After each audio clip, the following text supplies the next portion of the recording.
Okay, hotties, these babies are asleep. So let's do part 3 while it's safe. All right, so from the time that I am 14, 15, 16, a lot happens, and so I'm going to try to do my best to keep you on with what is going on, because a lot's going to happen. And so here we go. I used to stay with my godparents, Brenda and Roger, and Misty and Boomer was their children, which was just like a brother and sister to me, because we grew up together. We were always at family events at each other's house from the time we were born, because my mom and my aunt were best friends with Brenda when they were in school. So everybody was like this. And in my family, you didn't have to be blood to be family. So when I started from 13, 14, 15, 16, I started getting pretty wild. I already told y'all about me stealing out of Mama's stash. Alright, so anyways, here we go. When we would go to Roger and Brenda's, we could do whatever. We didn't have a whole lot of money, but Brenda did work at the hospital in Tupelo, Mississippi. So she worked on the heart floor, so she had a pretty good bit of stuff. And so every Saturday, she'd be like, hey, get up, let's clean, and then we're going to go somewhere. But a lot of times in the summertime, she would load all us kids up in the back of the truck. Brenda's house was like the house where the door was always open. It did not matter. You could come there, you could party there, take a nap. It didn't matter what time. The door was always open. We would do a lot of picking and grinnings. If you don't know what a picking and grinning is, everybody just sits around, plays guitars, and drinks or whatever. So we got introduced to Purple Blast about 13, 14. And so that was speed, you know. And then Brenda always would, all the kids was welcome. Just come on, everybody, all the kids. And they had a 3-wheeler, and our friends had 4-wheelers. And so this is where I end up meeting Derek. And he was the first love of my life, y'all. Oh, my God. And she would let them spend the night. And I'm hiding all this from my grandma, because I knew if my grandma knew, I would be in super big trouble. So this was on the weekends. I'm still going to school. One year I ended up having to go to summer school, which sucked. But they had cigarettes just out in the open back then. And so we would take a carton.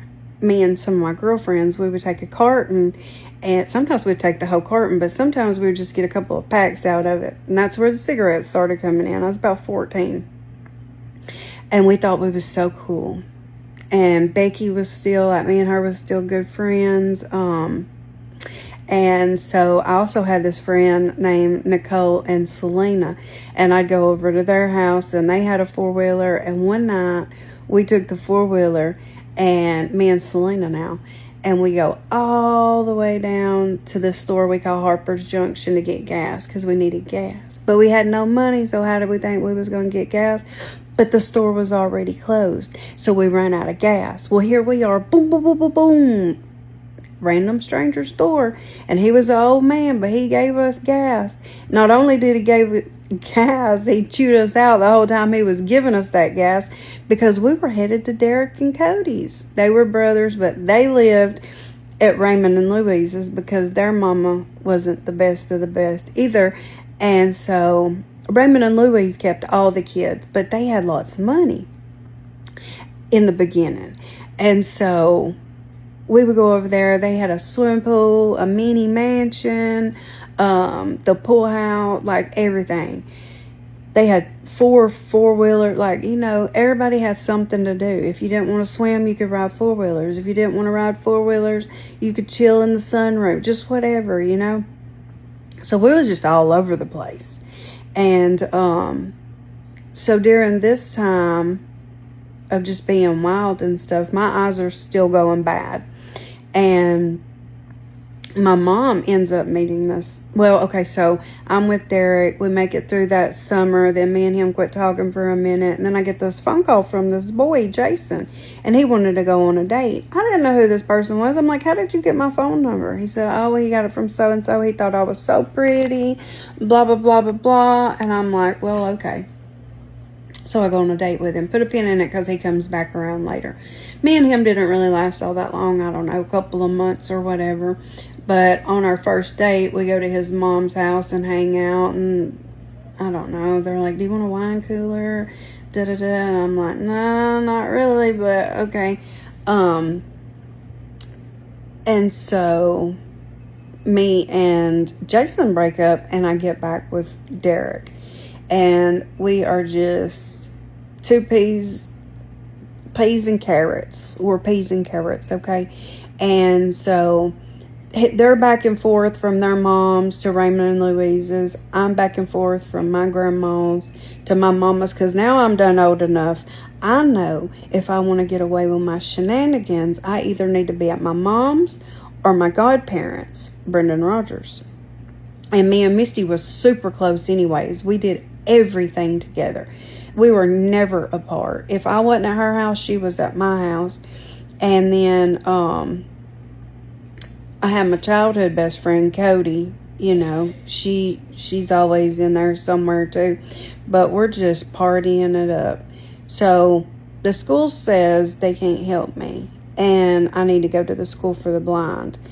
And so me and Mom and Mama go down to the school for the blind. Now, I know I'm not staying there. I don't want to be there. I'm not.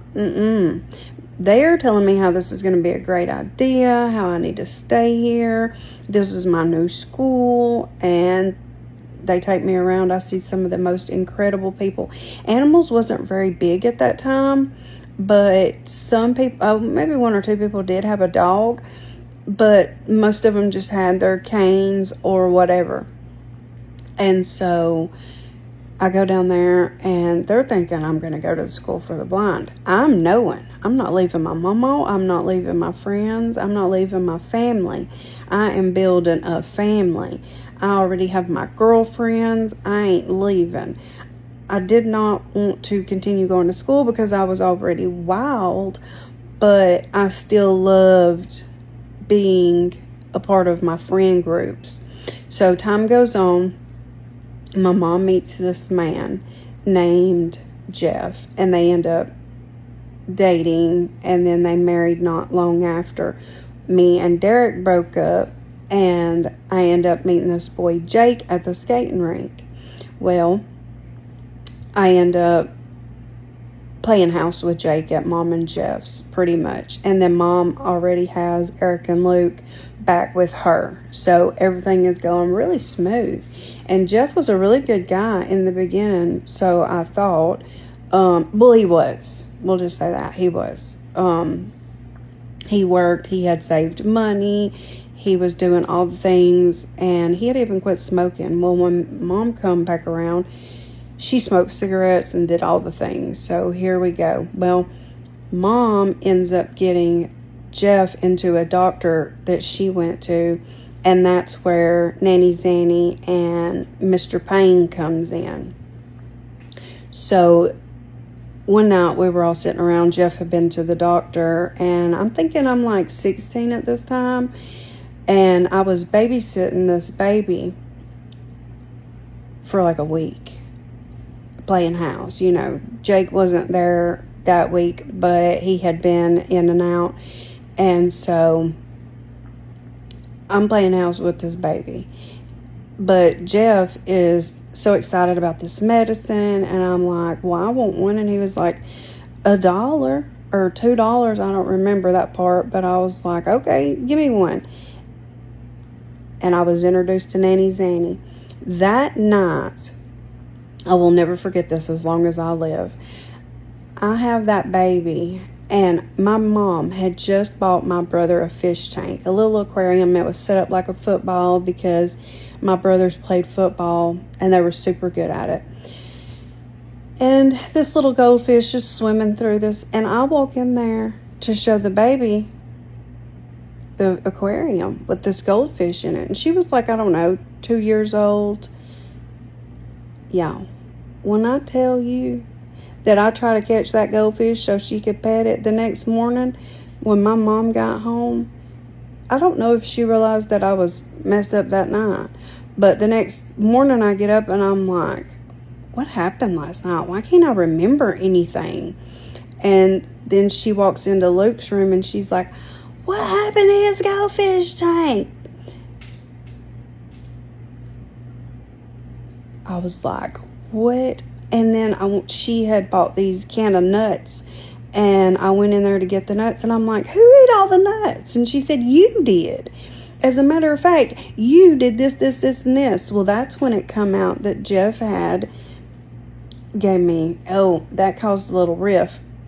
But I could smoke all the smoke I wanted to. I could drink a little bit, not a lot of it, but a little bit. And so, yeah, that was when I was introduced to Nanny Zanny. I didn't realize I loved her at that moment, but that is where Nanny Zanny came in. And she plays a huge part in my life for a long time. So when I'm telling y'all these stories, sometimes if I'm like, yeah. So one night, me and Mom were like, we're bored. We want to do something tomorrow. So when we wake up the next day, Jeff's like, honey, what do you want to do? What will make you happy? And she's like, I want to go to the zoo. And so it was me, Mom, Jeff, and Jake. We all load up. We're going to the zoo. Mama starts drinking on the way to the zoo. And then she's like, well, that just didn't make me very happy. And Jeff was like, well, honey, what do you want to do? What will make you happy? And she's like, let's go to the beach. And so we had no clothes, no essentials, no nothing. And we're on our way to the beach because Jeff wants to make Mama happy. And we end up getting to the beach, buy all the essentials, 2 motel rooms. We just had the little time of our lives playing grown up. Me and Jake did anyways. Mom sort of took Jake under her wing because even after me and Jake split, he still stayed with her. And she would take him to the dentist and to the, Lord, she even had him going to the doctor getting Mr. Payne. Like, it was crazy. But I didn't know about that at that time. Like, they told me a lot, but then they kept stuff from me too. I don't know why. But she just wanted to protect me from some things. But that's where all that came into play.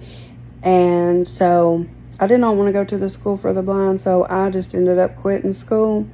And then this is where we'll pick up next time. But life was really crazy, and y'all don't dog my mom out. She didn't know how to be a mom, but what me and her did do was we grew the closest, tightest bond. And I feel like now it was more like a sister bond. We did grow a mother-daughter bond after I got even older, but me and her was really tight because we didn't have a relationship when I was younger, not a good one anyways. She just came when she wanted to or whatever. And so I'm feeling special because she's paying me attention. And my grandma's always calling, hey, where you at? When you coming home? I think it's time for you to come home. And I'm like, better not tell her what I'm doing or I'll be in trouble. She'll keep me at home. But my grandma would buy me clothes off a JCPenney card, and then have to pay all year long when it was time to do it again because, summer clothes, winter clothes. And I won't ever forget my first pair of Nike shoes. I was like 6th grade, and I thought I was the coolest kid because I had finally got my first pair of Nike shoes, and everybody else had their little Nike shoes, but you gotta remember, we was poor. So I was just thinking I was the bomb.com with my little Nike shoes on. But yeah, my mama was more like my sister, and that's where I learned about all of the rugs, like smoking, and then Nanny Zanny, but that wasn't her fault. But then she starts playing a part into that. But we'll get there. If you haven't heard it today, you're beautiful, amazing, important, and I freaking love you. Everything we've been through has been for a reason. I would never do these things with my kids. But if you have teenage kids, don't be letting their boyfriends spend the night.